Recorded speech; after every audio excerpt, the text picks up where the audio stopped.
The camera opens not on a battlefield, but on silence. A heavy, uneasy silence that hangs over a hardened concrete structure buried deep beneath layers of earth and secrecy. This is not the kind of quiet that signals peace. This is the kind that follows absence, the moment after a door has slammed shut, when the room still holds the echo of someone who was just there. I'm Rachel Maddow, and tonight we begin an investigation into a discovery that has sent shockwaves through intelligence agencies, military planners, and geopolitical analysts around the world. A fortified bunker, long believed to be a command node, a last stand, a nerve center of power. And inside it, not a leader, not a body, not surrender, but something far more destabilizing. A hidden tunnel, an engineered escape route, and the confirmation that the man everyone was watching is gone. 4 months, surveillance had fixed its gaze on this location. Satellites tracked heat signatures. Signal intelligence intercepted communications that suggested continuity, routines, schedules, command authorities still flowing from within. Drones circled above. Analysts marked calendars. The world waited for a definitive moment. Capture, confirmation, or collapse. None of that happened. Instead, investigators found emptiness where certainty was supposed to be. The bunker itself tells a story of paranoia and preparation. Reinforced blast doors, independent air filtration systems, redundant power grids. The kind of architecture designed not just to survive bombardment, but to withstand time, prolonged isolation, siege, even abandonment. This was not a shelter built in haste. This was a sanctuary crafted with foresight, resources, and an intimate understanding of modern warfare. And yet, behind a false wall, beneath layers of reinforced flooring, engineers uncovered something unexpected, a tunnel entrance, meticulously concealed, extending far beyond the perimeter of the compound. This was not an improvised escape hatch. This was a strategic artery. The tunnel was reinforced with steel supports, equipped with ventilation, lighting conduits, and signs of recent use. Footprints, disturbed dust, residual heat. According to specialists familiar with underground military engineering, this passageway had been planned years in advance, a contingency built into the very foundation of command survival. This discovery reframes everything. For weeks, official briefings had suggested containment. Intelligence leaks hinted at a leader cornered, isolated, with dwindling options. The narrative was one of inevitability, that time, pressure, and precision would eventually force an endgame. But tunnels change narratives.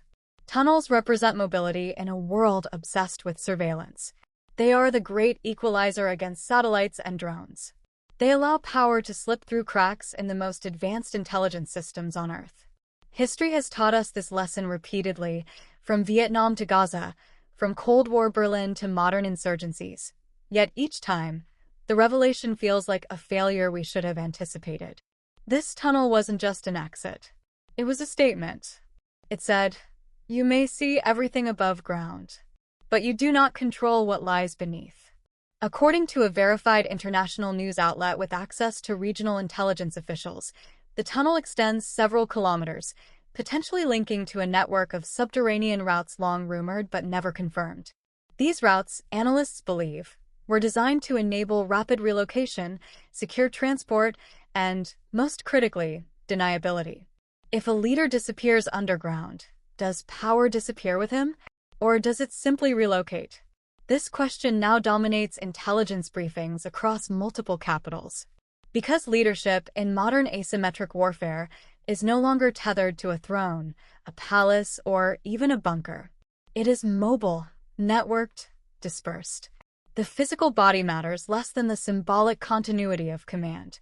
And yet, symbolism cuts both ways. The phrase now circulating in classified memos and leaked assessments is chilling in its simplicity. He is gone. Gone not in defeat. Gone not in death. Gone in motion. What does that mean for the battlefield? For negotiations? For the civilians caught between lines drawn by men who can vanish beneath their feet? Military analysts caution against premature conclusions. The absence of a leader does not equate to the absence of control. In some cases, it strengthens myth. It fuels narratives of invincibility, of omnipresence, of survival against overwhelming odds. The underground becomes a theater of legend. But there is another possibility, one that strategists fear even more. Escape is not just about survival. It is about repositioning. If this tunnel enabled relocation, then where did it lead? To another command center? A neighboring territory? A civilian area, deliberately chosen to complicate retaliation? Each possibility carries consequences, legal, moral, and strategic. According to defense experts, the existence of this tunnel suggests long-term planning that anticipated not just military strikes, but intelligence penetration. It implies that decoys were in place, that communications may have been routed to suggest presence where none existed, that what the world believed to be containment may have been choreography. And if that is true, then this is not merely a tactical escape. It is an intelligence failure. Not a simple oversight, but a structural blind spot, an over-reliance on technological dominance without sufficient understanding of human adaptability. War, after all, is not fought by machines alone. It is fought by minds that learn, anticipate, and exploit predictability. As images of the bunker circulate, stripped rooms, abandoned equipment, the yawning mouth of a tunnel descending into darkness, one truth becomes unavoidable. The story is no longer about who was inside. It is about where he is now, and what he plans to do next.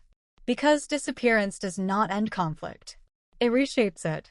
In the coming days, pressure will mount on intelligence agencies to explain how this happened, on military commanders to explain what was missed, on political leaders to explain what comes next. The public will demand clarity. The battlefield will demand adaptation. And beneath all of it, unseen and uncharted, lies a subterranean reality that has once again proven capable of outmaneuvering the most advanced surveillance apparatus ever assembled. This is not the end of the story. This is the moment the ground shifts, literally and strategically. As we move forward, we will trace the origins of these underground networks, examine how tunnel warfare has evolved in the 21st century, and investigate what this disappearance means for the balance of power in a region already on edge. Because when a leader vanishes into the earth, the shockwaves don't stay underground. They rise. When the tunnel was confirmed, the questions didn't come quietly. They arrived all at once, urgent, overlapping, and unforgiving. How could this happen? Who knew? And perhaps most damning of all, how long had the world been watching the wrong place? In intelligence circles, this moment has a name. They call it the revelation phase. The instant when assumptions collapse under the weight of physical evidence. For months, analysts had constructed a picture of containment, a leader boxed in by precision strikes, surveillance saturation, and shrinking options. That picture now lies fractured, replaced by a far more uncomfortable reality. This was not a spontaneous escape. This was foresight weaponized. The tunnel beneath the bunker forces a re-examination not just of a single operation, but of an entire doctrine. Modern intelligence doctrine rests on visibility. Satellites that can read license plates from orbit. Drones that loiter for days. Signal interception that maps conversations across continents. The promise of omniscience has shaped strategy, budgets, and political confidence. But underground, omniscience ends. Historically, tunnels have been the refuge of the outmatched. In Vietnam, they neutralized air superiority. In Cold War Europe, they enabled espionage beneath fortified borders. In more recent conflicts, they've transformed urban warfare, allowing armed groups to move undetected beneath cities saturated with sensors. What makes this discovery different is scale and sophistication. According to military engineers familiar with the site, this was not a narrow crawlspace carved out of desperation. It was wide enough for rapid movement, reinforced to withstand collapse, and equipped for sustained use. Ventilation systems were designed to defeat thermal detection. Power lines suggest communications relays, not merely transit. This was infrastructure, which raises a critical question. How does something like this evade detection for so long? The answer, experts say, lies in a combination of deception and overconfidence. First, deception. Intelligence assessments now suggest that the bunker itself may have functioned as a decoy, a visible anchor designed to draw attention, surveillance, and political narrative. Communications routed through the site reinforced the illusion of presence. Patterns were established, then deliberately maintained, even as the real command structure migrated underground. Second, overconfidence.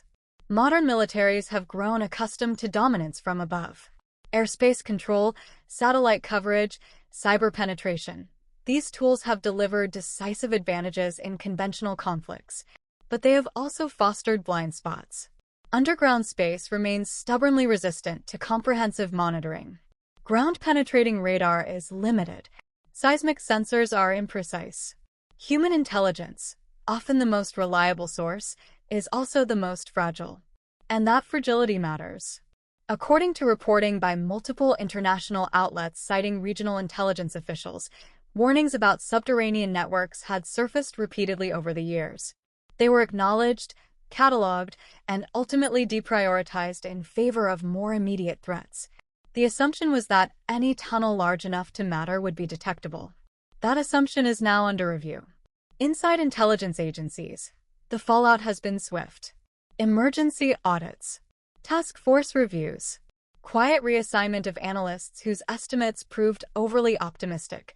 No public admissions yet, but behind closed doors, the language is blunt. This was a miss. Not because no one imagined an escape route, but because its strategic importance was underestimated. The tunnel was seen as a contingency. It turned out to be the plan. The implications extend far beyond one individual. If a high-value leader can disappear beneath a heavily monitored site, what does that say about the security of other assumed fixed targets? Command centers, weapons depots, communications hubs. The very idea of decapitation strategies, removing leadership to collapse organizations, depends on knowing where leadership resides. Now, that certainty is gone.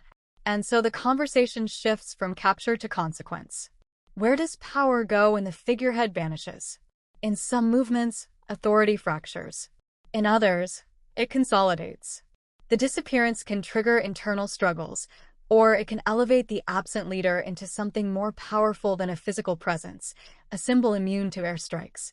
Strategists warn of the latter. A leader who escapes can claim survival as victory. It becomes proof of resilience, divine favor, or strategic genius, depending on the audience. Propaganda thrives on such moments. Silence becomes mystique. Absence becomes omnipresence. Already, messaging attributed to affiliated channels frames the escape as inevitability, a demonstration that technology cannot defeat conviction. Whether or not the leader himself authored these messages is almost irrelevant. The narrative has momentum. Meanwhile, military planners face a dilemma. Escalation risks civilian harm if underground networks run beneath populated areas. Restraint risks allowing reconstitution and future attacks. Every option carries cost, and every delay favors adaptation by those who now know the extent of surveillance and its limits. According to defense analysts, this moment may accelerate a shift already underway. Investment in subterranean warfare capabilities. Specialized units trained for underground operations. Enhanced mapping technologies. Greater reliance on human sources. War beneath the surface is slow, dangerous, and resource-intensive, but increasingly unavoidable. And yet, even as militaries adapt, the fundamental problem remains human. Someone designed this tunnel. Someone approved it. Someone kept it secret. This was not the work of a lone engineer, but of an organization capable of long-term planning under constant pressure. That capability does not disappear simply because one bunker is empty. As investigators trace the tunnel's path, measuring distances, identifying exit points, correlating timelines, another realization emerges. Escape routes are rarely singular. Redundancy is survival. If there is one tunnel, there may be others. If one leader escaped, others may already have. This is how conflicts evolve. Not with dramatic finales, but with quiet inflection points, moments when the rules subtly change. The discovery of the tunnel is one such moment. It forces a reckoning with the limits of power. It exposes the adaptability of those assumed to be cornered. And it reminds us that war is not a static contest of force, but a dynamic struggle of imagination.